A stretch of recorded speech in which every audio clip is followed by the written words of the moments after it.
E você vai tentar vários approaches, um lado, um outro lado, e uma hora você vai ver um que clica. Tá. Aí você não esquece esse nunca mais. É por isso que eu falo que quando Não. você constrói a casinha, os tijolos, né? Você não esquece de fazer, senão o 67 não dá para esquecer. Bem-vindo ao 747, um projeto onde eu respondo as perguntas da minha audiência às 7h47 da manhã. Opa, na época que a gente se falou, eu falei contigo que eu faria para você uma pergunta de faixa branca, e eu falei a respeito da minha Roma, na época da minha promessa. Eu sou médico, homeopata, e a gente definiu uma Roma em relação a um faturamento mínimo que o médico poderia ter, sair dos plantões e tratar o paciente como um todo, né? Não sei se você lembra. Eu estava muito numa ideia de uma Roma muito subjetiva inicialmente e tal, e a gente fez aquele caminho de objetivar talvez a Roma, né? Certo. E essa semana foi meu semente. Opa! Então já sou faixa azul de 3º grau. Fizemos 3 vendas até agora, o carrinho está aberto, né? Então, quem estiver me ouvindo e tivesse interesse, me segue aí também, aproveitar a propaganda aqui. Mas foi super legal, né? Aquela emoção da venda inicial. Então, foi três vendas com ticket relativamente alto e com apenas 60 leads. A gente teve uma dificuldade aí de captação, mas... Uau! Foram só 63 leads que a gente conseguiu. Uau! Eu falo uau, não por... Tem tração essa parada, hein? Desculpa, não ouvi. Outra moto. Tem tração essa parada, hein? Aí minha dúvida entra um pouco nisso. A minha dúvida é que dessas vendas, algumas pessoas, pelo menos 2 delas, já eram conhecidas minhas. Eu sou professor aqui, então já eram ex-alunos e tal. E eu não sei o quanto isso impacta essa atração, assim, A gente chama isso, tende a chamar isso de demanda reprimida. A galera que já conhece a gente, não tinha visto a oferta, né? Isso. Então, a minha ideia, a minha pergunta é nesse sentido. Qual que é a influência disso por mais que eu tenha feito pelo menos uma venda de um lead frio, assim, né? Que a princípio não me conhecia ou me conhecia mais distante. Qual que é o peso disso para mim, assim? Se isso atrapalha a minha validação ou não? Não. A validação é uma venda, mesmo que ela venha de demanda reprimida. Legal. Porque o que a gente vai querer agora que você fez a oferta, ela já fechou o carrinho? Não, ainda não. Até terça-feira tá aberto. Tem chão pela frente aí. Uhum. Mas com essas 60 leads. Mas não atrapalha, é uma venda, não importa se a demanda é reprimida ou não. E é bom que você vai ter essas 3 ou mais pessoas para entregar o seu produto e gerar uma espécie que no mundo da startup a gente chama de MVP. Minimal Viable Product, né? Você vai usar eles como laboratório para lapidar sua oferta, lapidar seu produto. Então é isso aí. E o próximo é clássico. Isso aí. E você acha, o que você acha que pode ter influenciado nessa baixa ali, nessa pouca... Eu sei que tem vários fatores, otimização de criativo, verba, né, para divulgação, mas o que você pensaria, assim, de uma captação tão baixa, assim? A gente fez tudo certinho a princípio, assim, fez vários criativos, investiu e tal, mas teve dificuldade, assim.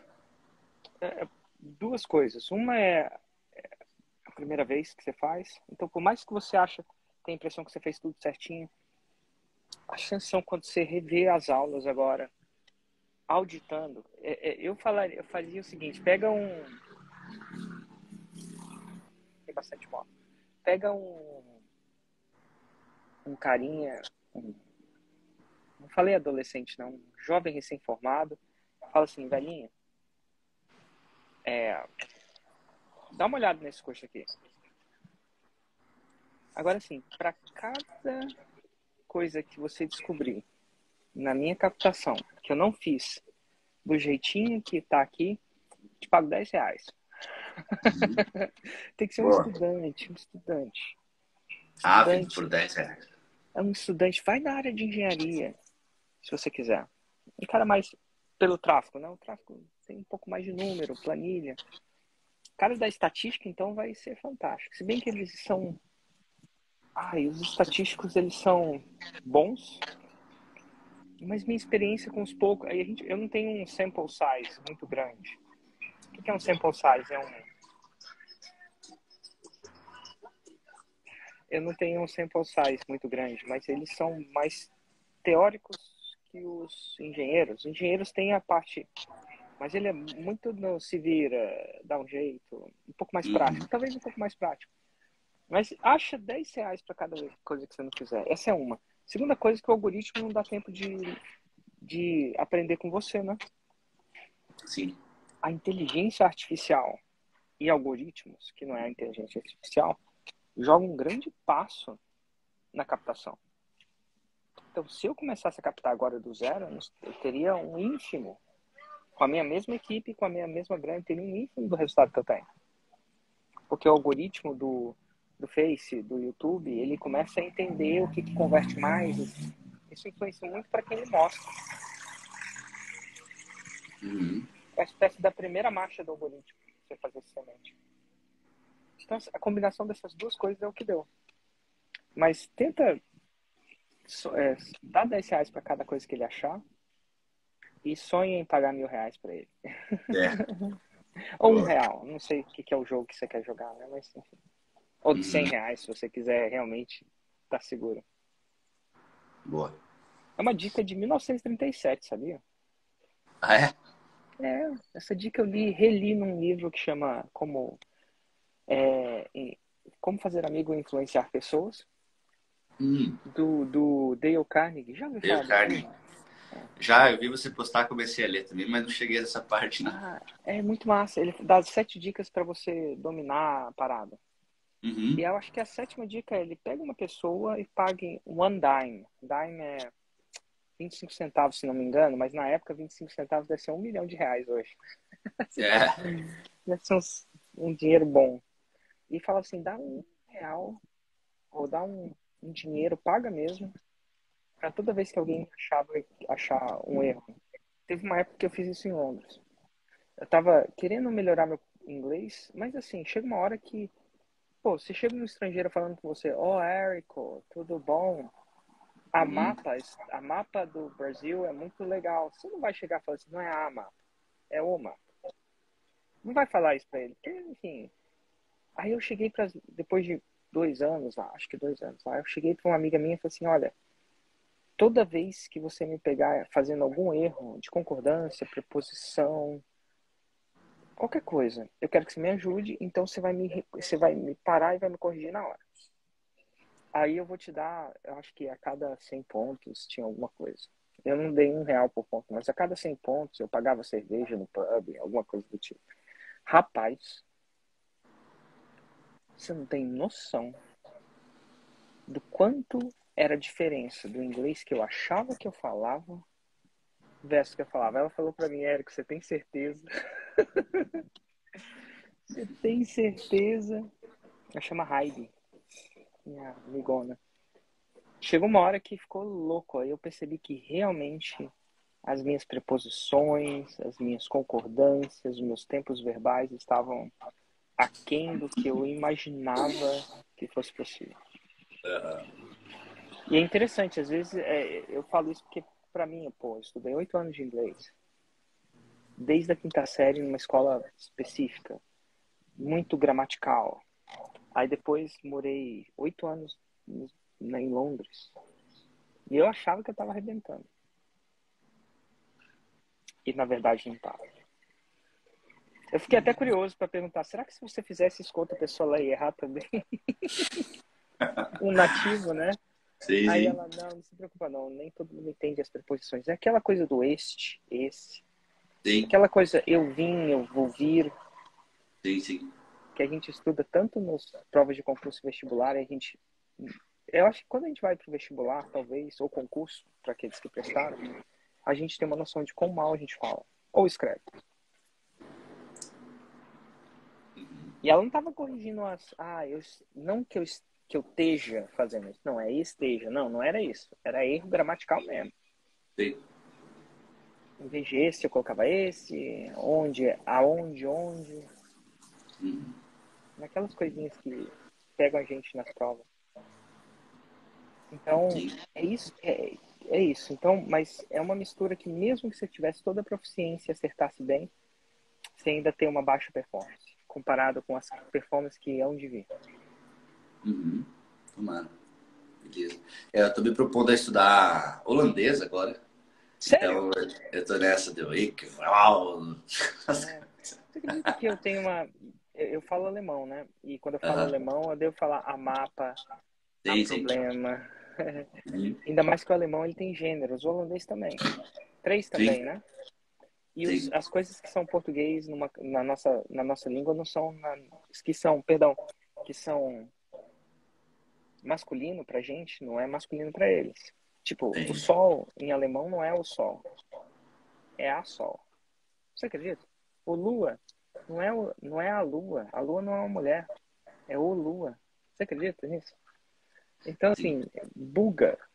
Mas, assim, ninguém vai te deixar de entender porque você chamou o sol de masculino ou feminino, né? Justo. Uhum. Justo. Mas, assim, ele parece muito, viu?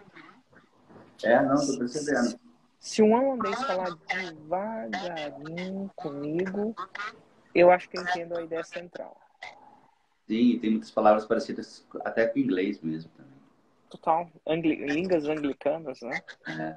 E por que você está aprendendo o holandês em específico? É que tem um cara da minha área que é muito bom e ele é holandês. E um dia eu queria ir lá aprender com ele. E acho que se Ah, aprender a língua dele vai ser melhor. Então, vou devagar e pode ser, sempre, mas nessa pode consigo. ser. Inclusive, aprender língua é muito bom para evitar Alzheimer, reza a lenda. Diz que é, na verdade. Diz que é. Mas, assim, eu passei um tempo, visitei muito a Holanda, por motivos que tinha uma amiga lá que morava lá, a gente visitava muito ela. Aí depois eu tive um grande amigo que é belga, da parte holandesa. E na Holanda, chegou um tempo que eles fizeram um plebiscito para mudar o idioma local de holandês para inglês. Você acredita nisso? Não sabia. Eles são tão orientados a negócio, mas eu acho que também conservadores, mas visionários. Mas eu acho que são mercantis há muito tempo, pequeno país, né? Holanda, eles tiveram visão muita coisa assim. Sim. Então eles quase que trocaram seu próprio idioma, fizeram um plebiscito para trocar o seu próprio idioma para inglês. Para o primeiro idioma ser inglês e não holandês. Você acredita nisso? Que Então, loucura. tecnicamente, você não vai ter problema de falar com ele, a não ser que ele tenha dando cursos locais, né? É, os cursos são em inglês, mas acho que é legal também ter uma, sei lá, Se um você for acesso morar lá, fácil. se você for morar lá ou passar lá um tempo, definitivamente vai enriquecer bastante, né? Com certeza, com certeza. Total. A minha pergunta é em relação à minha Roma. Pode não, por favor. Manda ver. A minha Roma, eu trabalho com Feng Shui e a minha Roma é eu ajudo mulheres a ter mais saúde, mais prosperidade financeira e um relacionamento saudável. E qual é a pergunta? Eu queria que você avaliasse. Ah, eu não sou mulher, né? Mas parece atrativo isso aí, né? Você acha que é atrativa? Mas sem ser mulher, eu acho. Uhum. Já A pensou gente para as suas mulheres, para sua audiência? tentei. A gente fez um lançamento semente, mas a minha dúvida era em relação à Roma, assim, se estava adequada. Como é que foi seu lançamento de semente? Eu não acho que é E adequado. não, eu fiquei muito nervosa no dia do lançamento semente, entendeu? Apesar de já ter um canal, apesar de já ter um Instagram, um perfil no Instagram, eu posto stories, e eu fiquei muito nervosa e acho que me perdi no dia do script, entendeu? Porque eu fiz um e depois a gente mexeu e aí eu fiquei nervosa. Eu poderia ter ido melhor. Como é que você foi? Eu gostaria de ter sido. Vou me preparar. Não, Eu vou me preparar melhor agora para o segundo, mas poderia ter sido melhor. Entendi. E quantas vendas você fez? Eu fiz nenhuma. Total. Então, realmente poderia ter ido melhor. Mas eu não acredito. Eu não sei se foi por causa de Roma, não. Uhum. Apesar de não ser Não, mulher. eu acho que foi no script. É. Quantas pessoas se inscreveram? 400 e pouca. Tá soando que elas querem isso, hein? Acho que sim, né? Pois é. Mas é que eu acho que eu acho que eu não sou, porque energia é algo que é difícil de explicar, entendeu? Será? Eu acho que é difícil. Não, não é difícil de explicar, é difícil das pessoas entenderem. Não sei também, não. Eu acho que às vezes é até mais fácil. Por que que você acha isso? Porque a gente sente. Não é, o difícil de explicar é alguma coisa que a gente nunca sentiu. Vou te dar um exemplo. Se você nunca Tá. comeu chocolate, eu não preciso te explicar. É muito difícil eu passar a sensação do chocolate. Mas as pessoas sentem. As pessoas que já comeram chocolate sentem isso. Não é tão difícil, não.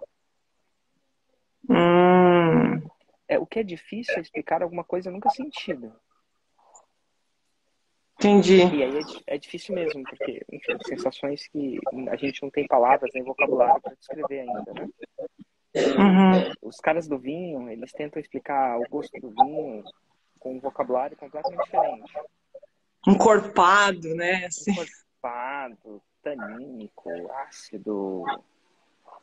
E para quem não bebe é difícil de entender. Mas para quem bebe, não é difícil não. Porque a pessoa sente. Quem nunca entrou num ambiente e sentiu aquele ambiente te drenando? E você não sabe exatamente por quê, mas você sente. Uhum. Não sei se não. Eu não tenho. Eu não tenho essa dificuldade de explicar, não. Assim, porque eu consigo. A pessoa consegue sentir. Inclusive, às vezes é mais fácil de explicar do que alguma outra coisa, que o 6 em 7, por exemplo, que é mais lógico. Tem que falar dos gatilhos mentais, do cérebro. Demora muito tempo para explicar um 6 em 7. As pessoas te chamam de vigarista, né? Total. Porque tá cheio por aí, né? Sim. Eu não culpo elas, não. Ai, De acharem isso então no tá. começo. Não, mas assim, minha experiência com a galera, inclusive esses lançamentos muito loucos, eu chamo de lançamentos muito loucos, da galera da radiestesia. Já ouviu falar de radiestesia? Eu Pô, sou radiestesista. aquela paradinha que move. Esses lançamentos têm uma atração imensa. A galera sente. É.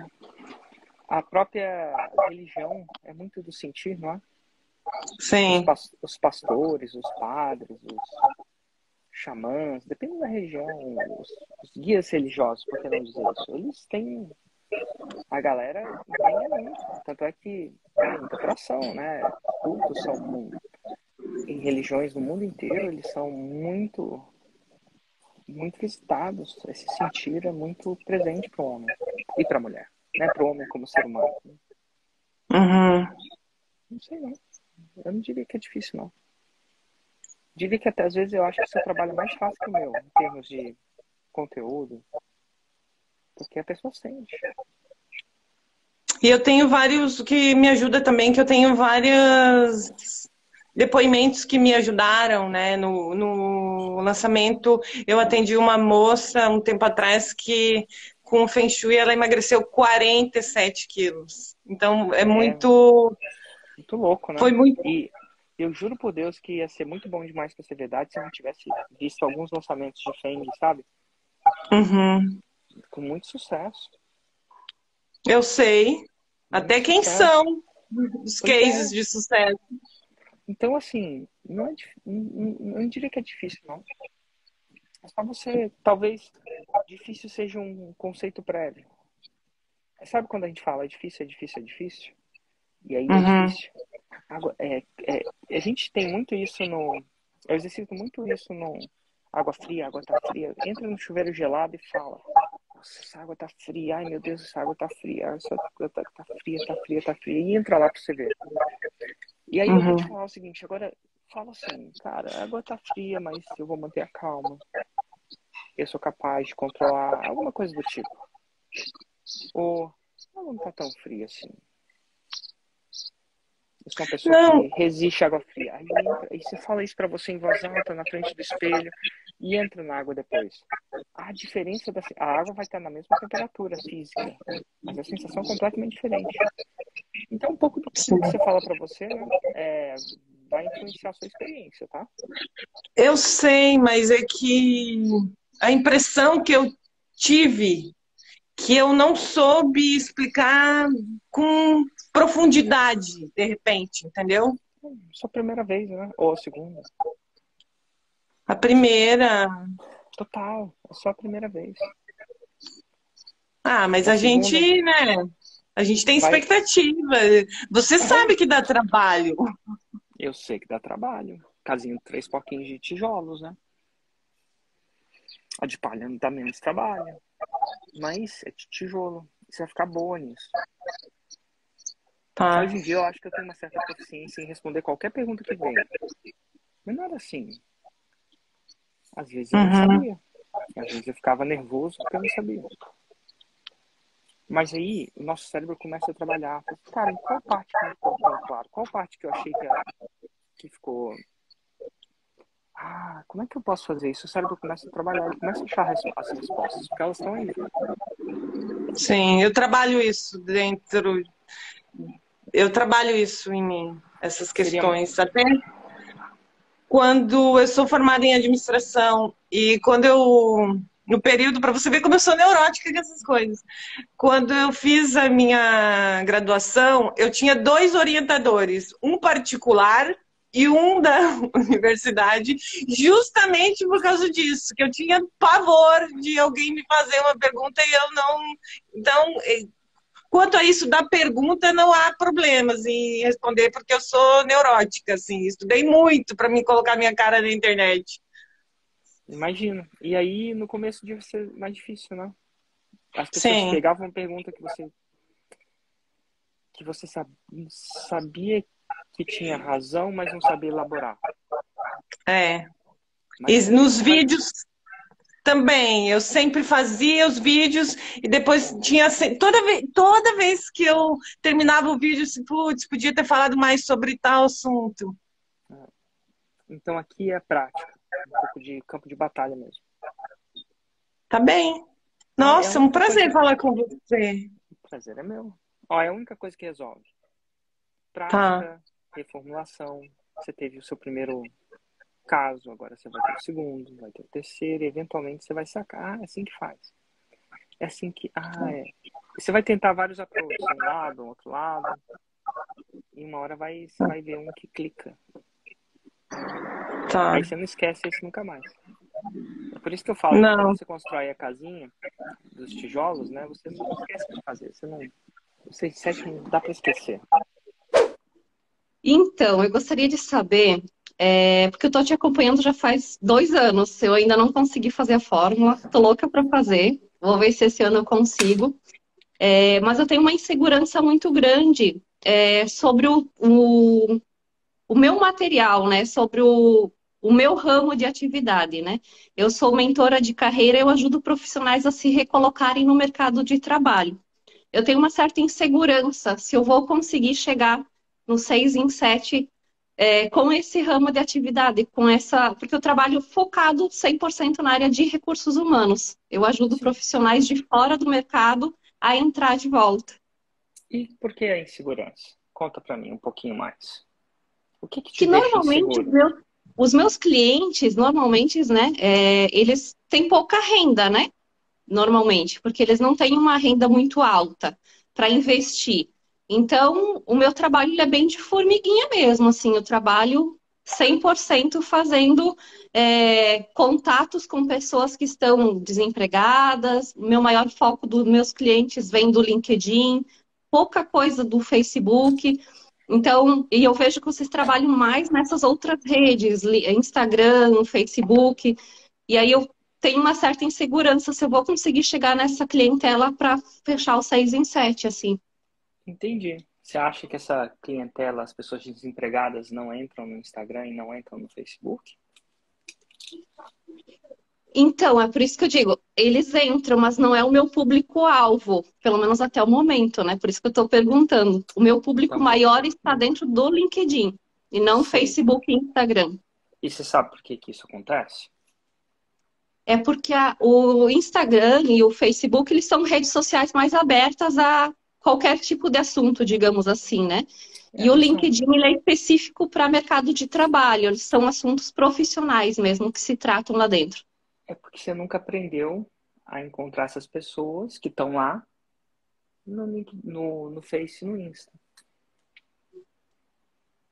Como você nunca aprendeu e você já aprendeu, vamos dizer assim, no LinkedIn, como você não sabe a técnica de fazer isso no Instagram, aí você não vai encontrar eles lá. Mas ele tem tanta escala quanto. É só você Tá. aprender como é que você faz para não só encontrar, mas filtrar. O LinkedIn ainda te dá a chance de procurar na unha, pelas características que ele falou. Mas se você Isso. não é porque você está pescando de vara, você não possa pescar de rede. Então você pode pescar de rede no LinkedIn também. A Tá. vantagem do LinkedIn vai ser que o LinkedIn ele tem um alcance orgânico, eu não sei se estou falando grego. O alcance orgânico é o alcance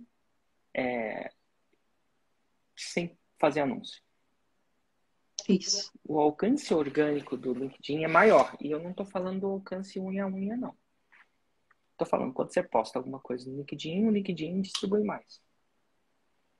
O Insta, É que ele... eu entro pelos grupos, né? E às vezes um grupo só pelo LinkedIn tem mais de 1 milhão de integrantes. E ali eu consigo uma postagem de 60 mil visualizações, né? Exato. Claro Isso é que não estão muito... sendo certeiras para chegar no 6 em 7 ainda, né? falta um pouco de técnica, né? Ensinar a pescar mesmo. Por enquanto você está Tá. pescando na unha, né? Você está pescando na vara, na linha. Tem ramos de atividade muito mais específicos que o seu. Vou te dar um exemplo. Eu ensinei uma mulher a fazer 6 em 7. E o cliente potencial dela só são donos de sorveteria. Cara, dono de sorveteria. Quantas sorveterias tem no Brasil? Eu vou chutar aqui muito menos do que pessoas desempregadas. E ela fez o Verdade. 6 em 7 aprendendo a fazer exatamente isso. E sim, ela encontra isso no Instagram, sim, no YouTube, no Facebook. E é legal também você jogar sua rede, né, de forma íntegra e honesta nas 3 redes. No seu caso, nas 4. Claro. Porque Tá. já que você vai jogar rede, por que você não joga rede? Se você vai pescar, por que você não, se você pode, por que você não vai pescar com 3 redes? Uhum. Agora, Entendi. demanda técnica, né? Até a pescaria demanda técnica. Não é só jogar rede, a gente sabe muito bem disso. E 6 em 7 já foi feito nessa área. Isso é bom. Tá. Não, perfeito, Já então. foi feita recolocação profissional. E você fala assim, meu pessoal tem uma renda muito pequena. E a verdade é que muitas pessoas fazem 6 em 7 exatamente com essa renda. Tem gente que faz, eu conheço a Luciana Fior, que faz 6 em 7 com as pessoas que estão endividadas. São pessoas que, discutivelmente, têm menos dinheiro que a sua audiência. Pode ser que a sua audiência não esteja no negativo ainda. Alguns não, né? No último ano eu venho trabalhando mais com executivos, né? Recolocação de Ah, executivos, diretores e gerentes. Então, eu lapidei um pouquinho esse mercado. Então, não é uma agenda cheia, lotada que eu tenho, então mas ser são clientes que eu diretores sei que, de executivos alguma não é maneira, baixa renda, não. esses vão ter para pagar. Mas aí também é que nem eu te falei, é mais a unha mesmo, assim, um aqui, outro ali, porque eles também são profissionais que já têm um network maior, então para mim conseguir trazer eles para mim, às vezes acaba sendo um pouquinho mais difícil. Mas eu consegui lapidar dessa maneira que eu consegui um público que eu sei que vai conseguir pagar hoje, né? Na situação que Entendi. eu estou hoje. Entendi. O que eu quero dizer é que quando a pessoa vê uma oportunidade, no caso da Luciana, que eles já estão endividados, que é um público de mais baixa renda que os executivos e diretores que você está ajudando no momento, ela fez mais de 6 milhões ano passado. Nossa. Um público que tem menos. Tem gente que tem um público de professores, muitas vezes concursados, de escola pública. É um público que não está nadando em rios de dinheiro. Mas a pessoa ficou faixa preta nisso. E eu entrevistei ela. Então, assim, quando você... O fato da renda não necessariamente é o problema, não. Se você souber pescar. Falta técnica, né?